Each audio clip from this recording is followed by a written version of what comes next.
আমলকি বা আমলা প্রচুর উপকারী গুণসম্পন্ন ভেষজ ফল, তাই একে মাদার অফ ফ্রুট বলে। দক্ষিণ পূর্ব এশিয়ার প্রায় সব দেশে আগস্ট থেকে নভেম্বর পর্যন্ত এই ফল পাওয়া যায়। আমরাও প্রায়ই বাজার থেকে নিয়ে এসে এই সময় যতটা পারি প্রথমে ভালো করে ধুয়ে তারপর আমলকির শিরা বরাবর টুকরো টুকরো করে স্টিলের থালায় রেখে কেটে নিই।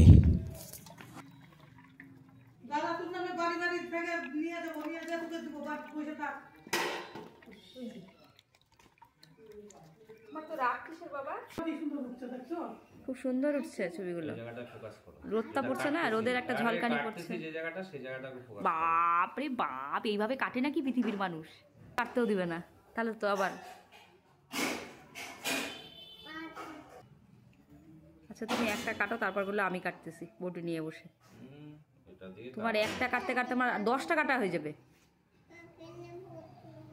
ওইভাবে কাটলে নষ্ট হয়, বটি দিয়ে জীবনেও হয় না। এভাবে আমলকি কাটলে আমলকির টুকরোগুলো সমান হয়। তারপর আমলকির কাটা টুকরোগুলো স্টিলের থালায় এক এক করে রেখে দিয়ে ঠিক যেভাবে ভিডিওতে দেখতে পাচ্ছেন এভাবেই রাখা হয়।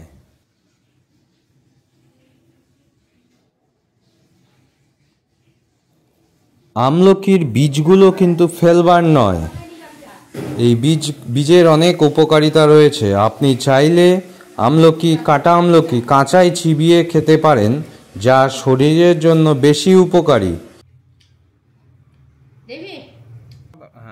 তারপর বেশ খানিকটা বিট নুন বা সৈন্ধব লবণ আমলকির টুকরো উপর ছড়িয়ে দিয়ে ভালো করে মাখিয়ে নিয়ে 2 থেকে 3 দিন কড়া রোদে ভালো করে শুকিয়ে নিলেই সারা বছর ধরে খেতে পারবেন। লবণ দেওয়ার সময় ভালো করে লক্ষ্য রাখবেন যাতে পরিমাণ মতো লবণ ছড়িয়ে দেওয়া হয় এবং ভালো করে প্রত্যেকটি আমলকির গায়ে যেন লবণ মাখানো হয়ে থাকে। না হলে অনেক সময় ভালো করে রোদে না শুকোনোর ফলে এবং লবণ না লাগার ফলে এই আমলকিতে ফাঙ্গাস লেগে নষ্ট হয়ে যেতে পারে।